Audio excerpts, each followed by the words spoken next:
Пожалуй, на нашей планете нет больше ни одной другой страны, имеющей на своей территории такое огромное количество озер, как Канада.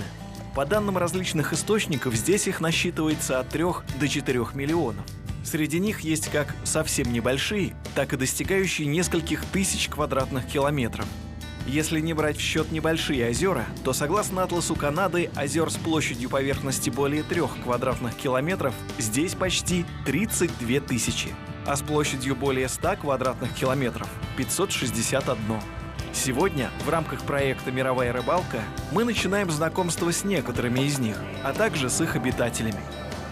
Наше путешествие начинается, можно сказать, из самого центра Канады, из города Виннипег, что находится в провинции Манитоба. Это в основном равнинная провинция. Кстати, на ее территории насчитывается более 110 тысяч озер, и многие из них пользуются огромной популярностью у местных рыболовов. Однако мы с вами отправляемся в самые заповедные места. Таков план нашего канадского эксперта, профессионального рыболовного гида, с которым нам уже пора вас познакомить. Здравствуйте, дорогие телезрители! Меня зовут Влади Гуттерц, я профессиональный рыболовный гид, и в проекте «Мировая рыбалка» мы сегодня выезжаем на рыбалку на одно из самых красивейших озер планеты – Lake of the Woods. Сейчас мы находимся в городе Виннипег, и через несколько минут мы отправимся на рыбалку.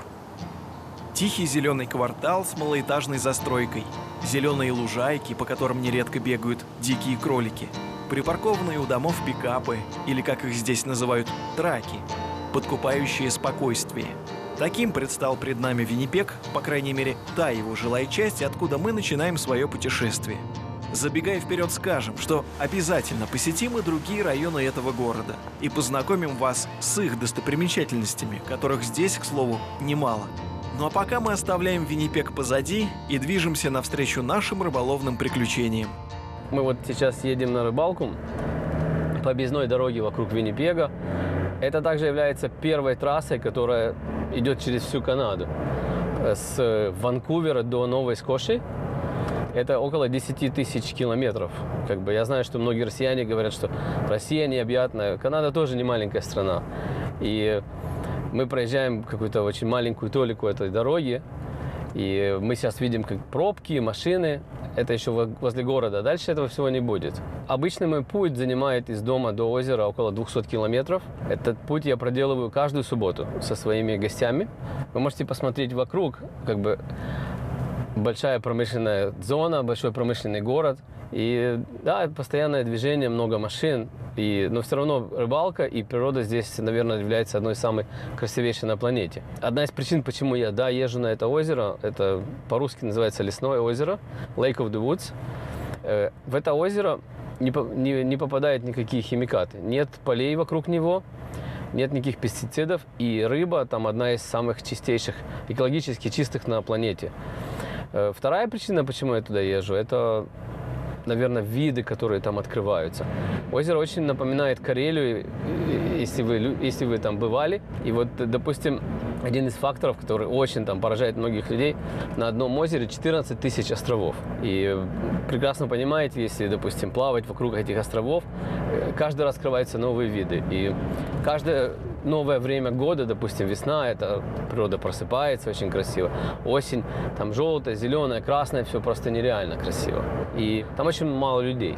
Вот мы сегодня посмотрим, что проплывая десятки островов, десятки километров, мы встретим буквально там 1 или 2 лодки рыболовов. Их там просто нет. Они ловят рыбу ближе к городам, но я стараюсь поехать туда, где поменьше людей, почище и все такое. Наконец, преодолев 200 километров, мы сворачиваем с трассы. Путь по этой лесной дороге не займет более 20 минут, и мы с вами окажемся на берегу прекрасного лесного озера, где нас уже ждет товарищ нашего гида Евгений Пиер. Мы немного отстаем от нашего графика, поэтому прибываем в место, где есть возможность спустить наш катер примерно на час позже. Тем не менее, до захода солнца еще долго, и у нас есть все шансы поймать немного рыбы в первый день нашего знакомства с Канадскими озерами. Итак, мы на месте.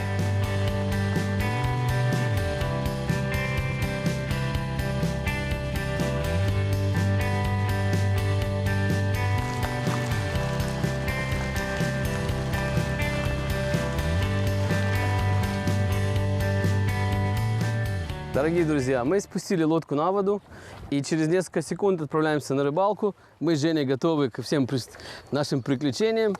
Волны нас ждут и, так сказать, удачи нам!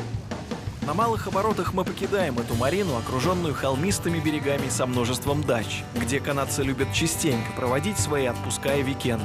Однако это совсем не означает, что все владельцы этих построек поголовно увлекаются рыбной ловлей.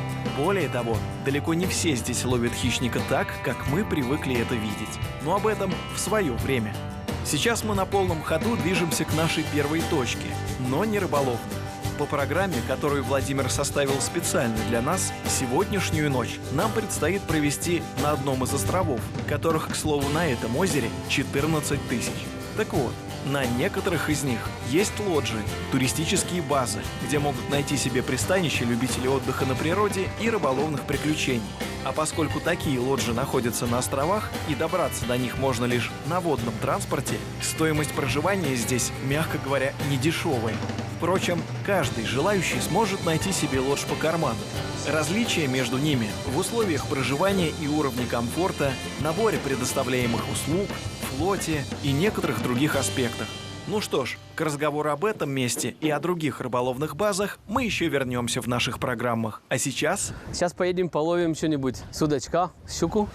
И, может быть, попытаемся поймать трофей. Погода как бы не очень, но мы постараемся.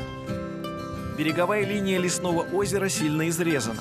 Ее длина достигает 105 тысяч километров и считается наибольшей среди озер Канады. Северное побережье, в отличие от южного, песчаного, низкого и ровного, отличается гранитными берегами, бесчисленными заливами, изобилует полуостровами, островами, протоками и порогами, при проходе через которые нужно быть максимально осторожным. Вот, мы сейчас прошли пороги. Одна из причин, почему я так медленно проходил, потому что в этом году вода очень упала, примерно сантиметров 40-50.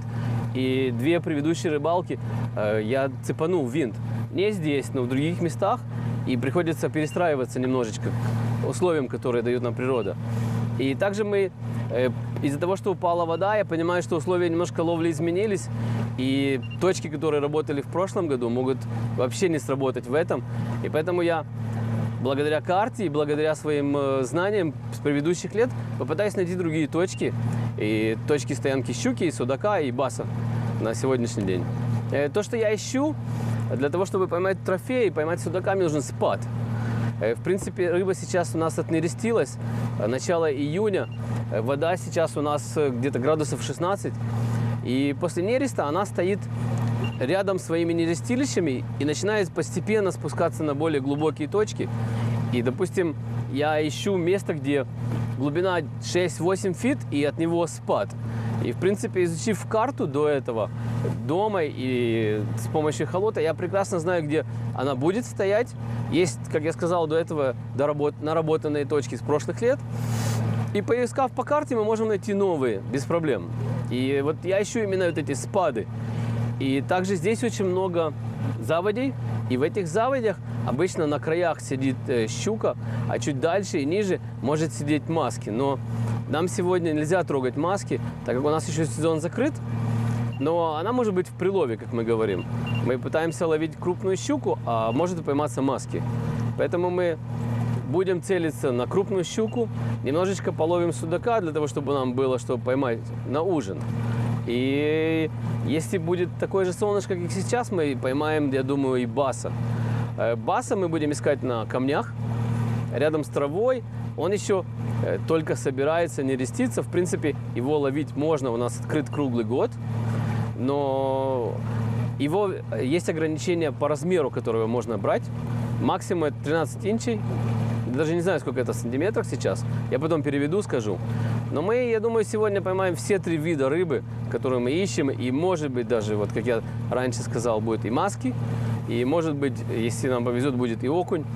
Но, в принципе, мы ищем щуку, судака и баса.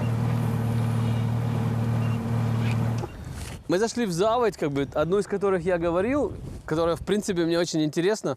Здесь получается так. Там течение, большая вода, узкий проход, мелкий, и здесь спад.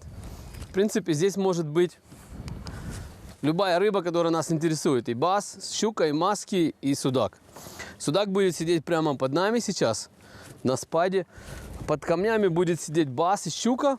Мы, в принципе, с них и начнем, а потом остановимся ближе там и станем на точку, попробуем половить судака.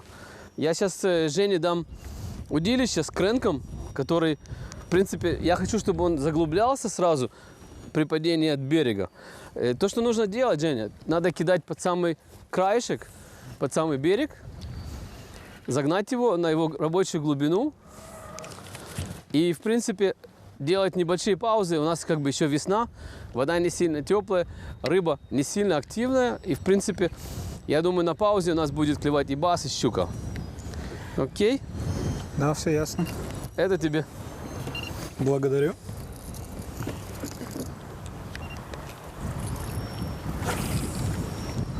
Что-то... Что? Ну... Не, Жень, ты очень спешишь, помедленнее. Делай паузы, она на паузе бахнет. Еще я заметил одну закономерность. У рыбы есть свои часы. Мы сегодня опоздали, естественно, но вот бывает, что приезжаем рано утром, она там клюет с 6 до 8, бум-бум-бум-бум. Потом у нее клев прекращается, пока мы найдем другое место, проходит несколько часов. И, допустим, она начинает клевать в 11 опять. С 11 до часу классный клев, потом прекращает, как рекой отрезала. Понятия не имею, сколько сейчас время. Как бы день длинный, да. Сколько времени, Женя? Почти 4 часа. Я думаю, клев будет уже чуть-чуть ближе, наверное, к сумеркам. Но мы все равно, мы не будем останавливаться, будем ловить, пробовать, искать. И я думаю, мы, да, поймаем рыбку скоро. Сегодня в арсенале нашего эксперта несколько рыболовных удилищ. Как он сам говорит, под каждую рыбу свое. Вот сейчас он снаряжает судаковые с довольно небольшим тестом. Многие, наверное, не поймут. Тест, которым я ловлю, это от 3 до 10 грамм на сегодняшний день.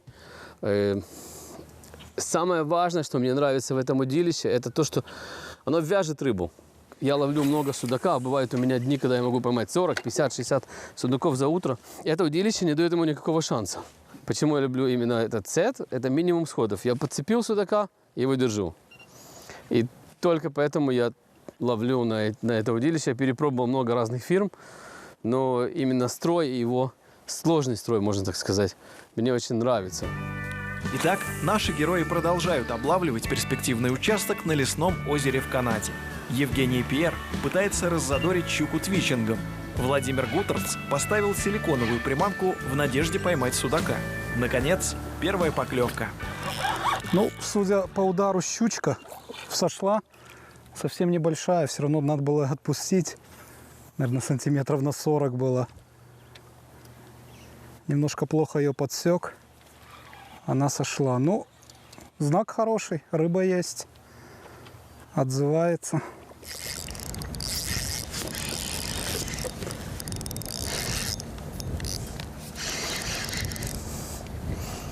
Женя?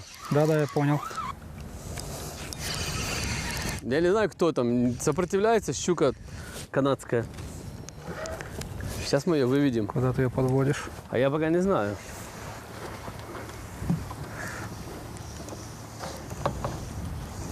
Вон она. Драм. Это кто? Это whitefish, Жень. Да, whitefish. Давай. Я же говорю, драм. Это сик. Это как бы, я не знаю, что тут кому-то плохо сегодня стало совсем. Но посмотрите, какого размера у меня цепанулся сик. Обалдеть. Поднимай подсак. Я сейчас возьму. Пусти. Пусти. Да, все нормально. Я второй раз на этом озере поймал сига на силикон. Мы на камни идем.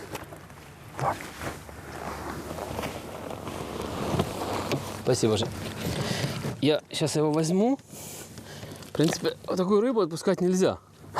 Посмотри, какая красота, Жень.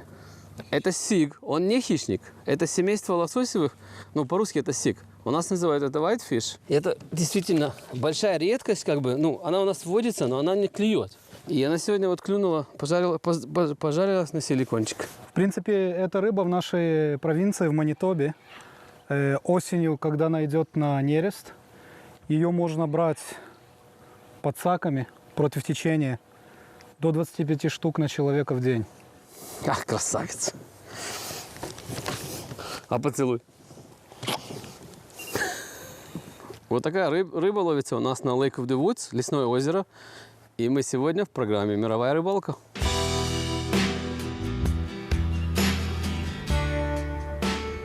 Проект «Мировая рыбалка» продолжает знакомить вас с одним из самых прекрасных озер Канады. Геологически, лесное озеро представляет собой остатки большого предледникового озера Агасис. Оно существовало около 10-12 тысяч лет назад, на краю отступающего ледникового щита. В настоящее время площадь лесного озера составляет 4350 квадратных километров. Lake of the Woods, или лесное озеро, как если правильно перевести, в принципе оригинально тем, что оно уникально тем, что здесь очень много островов. И тут есть глубины до 200-250 фит. Это 60-70 метров достигает. Я когда первый раз увидел это на эхолоте, я был очень удивлен. Получается, здесь большие перепады, и рыбе есть где разгуляться, куда спрятаться. Вот, допустим, зимой очень многие судак, лейк-траут, озерная форель прячутся на такие большие глубины. И тем самым они могут вырастать довольно до больших размеров. И в озерах более мелких рядом нет такой крупной рыбы. А это озеро, как бы, в котором есть маски, щука, форель, судак, она позволяет рыбе вырастать довольно большой, и ее здесь очень много. И рельеф озера, как бы, не позволяет большому количеству рыбаков здесь ловить. Поэтому оно, по сути, уникально. И, кроме того, я уже говорил, оно экологически чистое. Здесь нету полей, которые сливают, как бы, пестициды в воду. И поэтому рыба, которую мы здесь ловим, она экологически чистая. Я хотел показать вам, обратить ваше внимание на хатку бобра. Мы только что снимали бобра, и иногда вот тут вот выплывают такие красавцы. И у нас бывали случаи, когда бобер выходит к нам, ну, подплывает к лодке и лупит своим хвостом по воде, пытаясь нас отпугнуть из своего места. И в таких местах очень часто сидит щука. И, как бы, ну, не знаю, она почему-то это любит. Одна из причин, почему я сюда заехал, потому что здесь, в этой заводе, обычно мы много щуки ловим. Подсочить?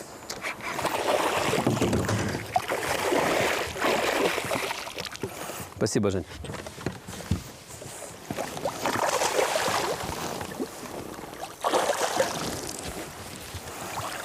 Ассистент. Спасибо большое. Техника, которая очень широко известна русскоязычным и русским рыбакам, это джеркбейт. Цвет кислотник, очень любит наша рыбка его. И довольно часто мы ловим. И вот наша щучка, которая только что поймана на джеркбейт. В принципе, щучка мелкая, ну, естественно, пойдет назад в водичку скоро. И в таких заводях мы, как бы, можем десяток поймать, как бы, за полчаса, за час. Как бы в хороший день.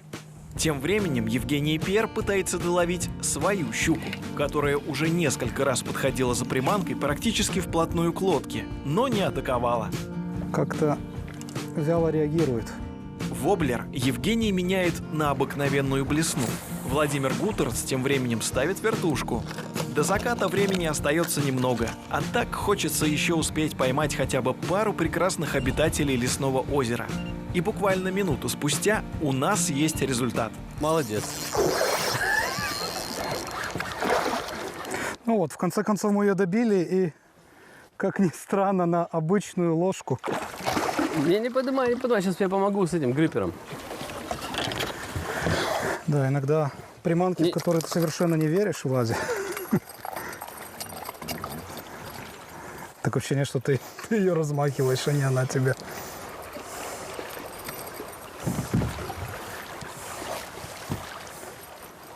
С последней щучкой, которую я выудил, Убедился, что немаловажно иметь хорошие очки, полароидные, чтобы было видно хорошо сквозь воду, так как щука подошла вплотную к лодке.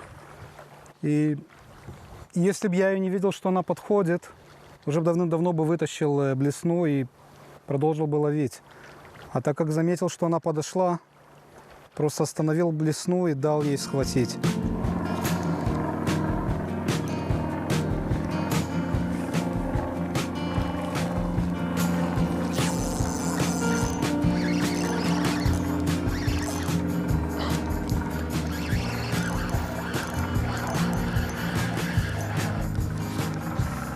Гриппер.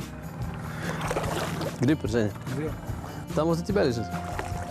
Очередная весенняя поклевка на паузе. Делал 2 раза твичинг, подождал, и щука взяла на паузе. Не первый раз, закономерность. В принципе, все как всегда. После поимки этой щуки наши канадские эксперты решили закончить с ловлей зубастой и сосредоточиться исключительно на судаке. Поэтому мы снова переместились и встали на точку, где были в самом начале сегодняшней рыбалки на Лесном озере. Теперь нашей главной приманкой станет силикон. А каков будет результат, скоро узнаем.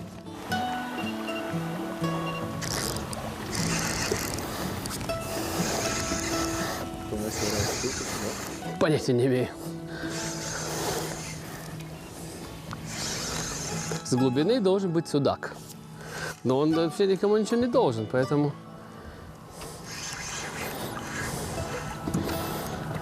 Судак. Женя, подсак. Даю. Бегом. Судачевский.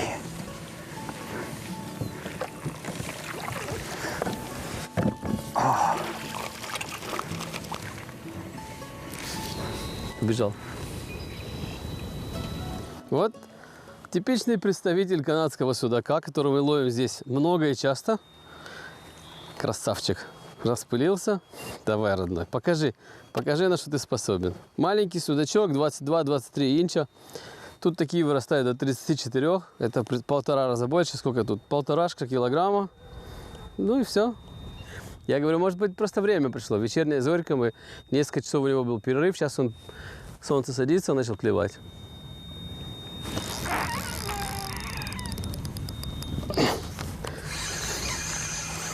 И сошел.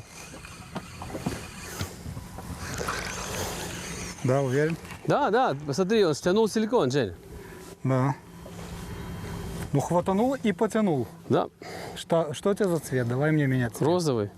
Это, в принципе, как бы 99% что судак, потому что он догоняет. Если делать правильную проводку ровно всю дорогу, то он догонит и прямо под лодкой лупит. Я ее отпускаю. Маленькая свечечка.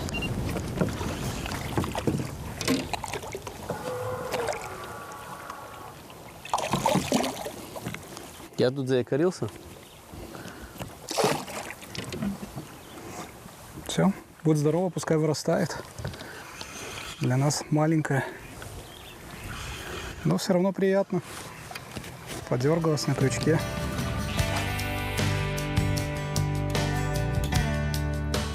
К большому сожалению, наши приманки снова подверглись атаке канадской щуки. И хотя поклевки эти не могут не радовать, но желанного судака мы так и не увидели. Что ж, пора возвращаться в лодж, подводить итоги и готовить наш нехитрый ужин.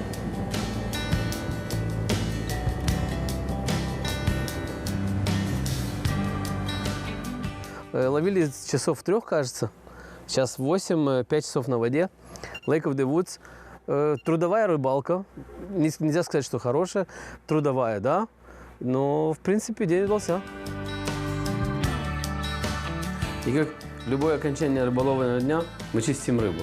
Я не буду чистить, я просто сниму филе. Аккуратно разделав рыбу в специально отведенном для этого подсобном помещении, а такие места есть на каждой местной базе, мы вернулись в наш домик.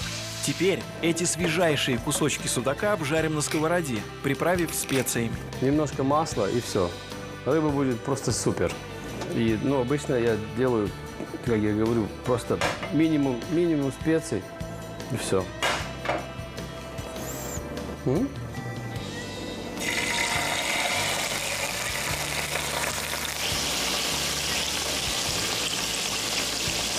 Я выкладываю судака, естественно, на горячую сковородку, не на холодную, иначе оно прилипнет все.